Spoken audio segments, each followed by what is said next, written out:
What does a data center look like? The answer depends on who you are. For example, to the public, a data center looks like this.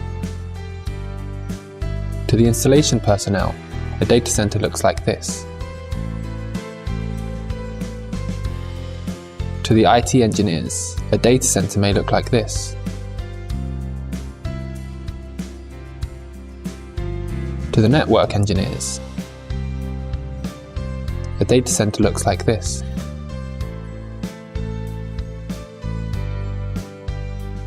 Now, let's look at a data center from the perspective of network engineers. Network engineers focus on the data center network when they look at a data center. So, what is a data center network? A data center network is part of the infrastructure in a data center. The network connects enterprise customers to computing, storage, and other resources. The data center network consists of the computing network, storage network, and data center interconnection network. The computing network is the core network in a data center and connects users to computing resources such as servers. Unless otherwise specified, the data center network mentioned in this video refers to the computing network. Similar to campus networks, most traditional data center networks use a Layer 2 and Layer 3 mixed network architecture. This network architecture is used because it is very mature. Mature Layer 2 and Layer 3 network technologies, such as spanning tree protocol and routing, can be easily deployed on the network and are applicable to zone-based and modular services in the data center. However, as traditional data centers evolved virtualized data centers and cloud-based data centers, this network architecture gradually cannot meet increasing requirements. Why? The reason is virtualized and cloud-based data centers use a key technology, server virtualization. This technology virtualizes a physical server into multiple logical servers called virtual machines. Each VM runs independently and has its own OS, apps, MAC address, and IP address. Server virtualization effectively improves server utilization, ensures on-demand service and resource provision, reduces energy consumption, and lowers customer operation and maintenance costs. Server virtualization is widely used. After servers are virtualized, the demand for dynamic VM migration emerges. Dynamic VM migration refers to the process of migrating one VM from one physical server to another physical server when ensuring the VM runs properly. End users are unaware of this process. Dynamic VM migration allows the administrator to flexibly adjust and allocate server resources, or maintain and upgrade physical servers without affecting user services. The key of dynamic VM migration is services on VMs cannot be interrupted during VM migration. This requires IP addresses and VM running status such as the TCP session status to remain unchanged. VMs can only be dynamically migrated in the same Layer 2 domain, but not across Layer 2 domains. In the previously mentioned architecture of traditional data centers, redundant devices and links are to be deployed at Layer 2 to improve reliability. Physical loops occur. Loop prevention protocols such as STP are to be configured to block redundant links and prevent broadcast storms caused by loops. Due to performance limitations of STP, an STP-enabled Layer 2 network generally contains a maximum of 50 network nodes.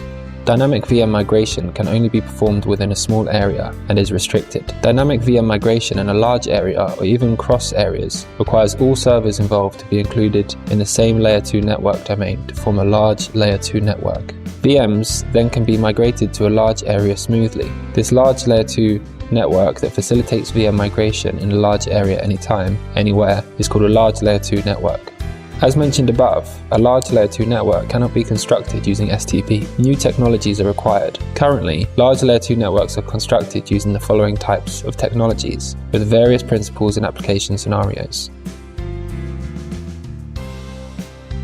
Network device virtualization technologies are of the first type. These technologies virtualize two or more physical network devices working in redundancy mode into a logical network device that only functions as one node on the entire network. Network device virtualization technologies work with link aggregation technologies to change the original multi-node and multi-link physical structure into a single node and single link logical structure that prevents loops. No loop prevention protocol is required. The Layer 2 network scale is not limited by loop prevention protocols, and large Layer 2 networks can be constructed.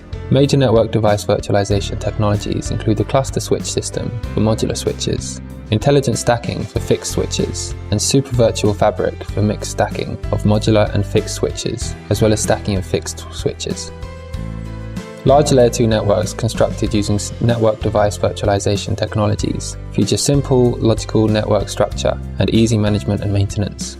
The scale of such networks is smaller than that of large Layer 2 networks constructed using other technologies. Network device virtualization technologies are proprietary technologies of different vendors. If one of these technologies is used to construct a large Layer 2 network, only devices from the same vendor can be deployed on the network. These technologies are suitable for constructing large Layer 2 networks with small and medium-sized points of delivery. Routing Layer 2 forwarding technologies, such as transparent interconnection of lots of links and shortest path bridging, are the second type of technologies for constructing large Layer 2 networks. These technologies also focus on loop prevention. These technologies do not block redundant links like STP or prevent loops like network device virtualization technologies. They borrow the logical loop prevention mode from Layer 3 networks. How are loops prevented on Layer 3 networks? As mentioned above, redundant links on Layer 2 networks are to be blocked to prevent loops. Layer 3 networks also have loops. Why are redundant links not blocked? The reason is Layer 3 networks using routing protocols to collect, synchronize, and update the network topology so that every network node can identify the best forwarding path. Packets do not loop on forwarding paths even though physical loops occur, ensuring logical loops are prevented. Routing Layer 2 forwarding technologies are based on this idea and introduce Layer 3 route-based forwarding mechanism to Layer 2 networks to remove loops. Traditional Layer 2 loop prevention protocols such as STP are not required, and large Layer 2 networks can be constructed. Take Trill for an example. It adds a Trill frame header to an Ethernet frame and encapsulates the frame in a new external Ethernet frame to implement transparent transmission of the original Ethernet frame. Trill-enabled switches can forward the frame based on the nickname in the Trill frame header. Nicknames are similar to routes and can be collected, synchronized, and updated using ISIS. When VMs are migrated on a Trill network, ISIS automatically updates the forwarding table on each switch, ensuring IP addresses and other states of the VMs remain unchanged so VMs can be dynamically migrated. The scale of large Layer 2 networks constructed using Trill is larger. Trill is a standard IETF protocol and facilitates interoperability between devices from different vendors. Trill is suitable for constructing large Layer 2 networks in a large POD or data center. However, Trill is a new technology. Trill deployment requires new software and hardware devices. The investment costs are high. Network device virtualization and routing Layer 2 forwarding technologies are large Layer 2 technologies proposed and dominated by network device vendors. Technologies of the third type are proposed by IT vendors. These technologies are overlay technologies, such as virtual extensible LAN and network virtualization using generic routing encapsulation. Overlay technologies use tunnel encapsulation and decapsulation.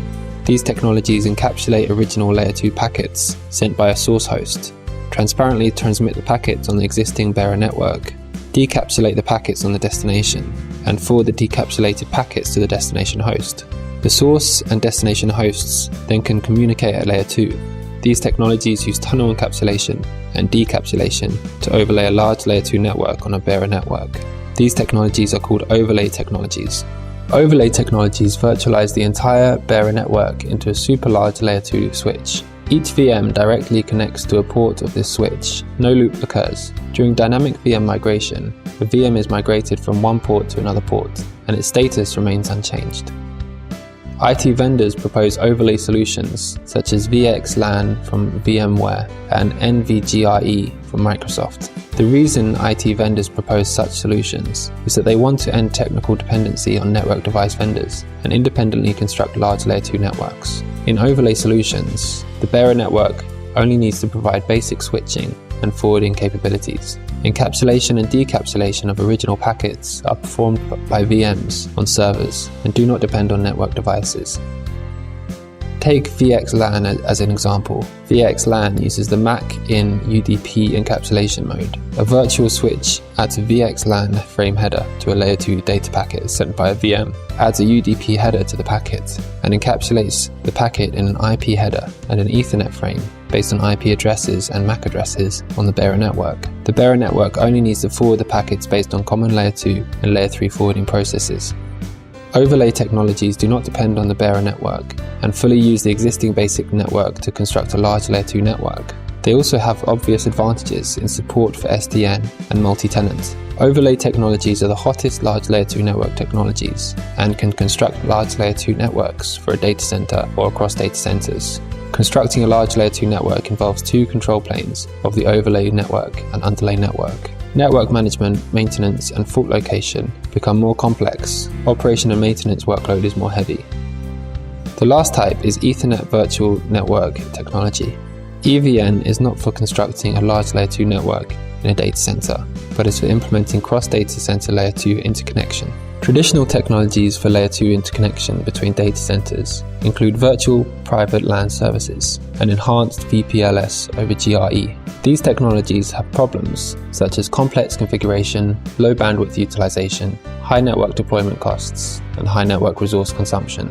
EVN is a VPN technology based on the VXLAN tunnel for layer 2 interconnection and can be considered as the extension of VXLAN. This technology uses the multi-protocol extensions for Border Gateway Protocol to transmit MAC addresses between layer 2 networks and forward layer 2 packets using the generated MAC address entries. EVN supports functions such as automatic establishment of a VXLAN tunnel, load balancing for multi-homing access, route reflection function of BGP, and ARP cache proxy. It effectively solves problems of VPLS and other layer 2 interconnection technologies, and is one of the ideal solutions for layer 2 interconnection between data centers. This video simply introduces several commonly used technologies on large layer 2 networks. Characteristics and major application scenarios of these technologies are as follows.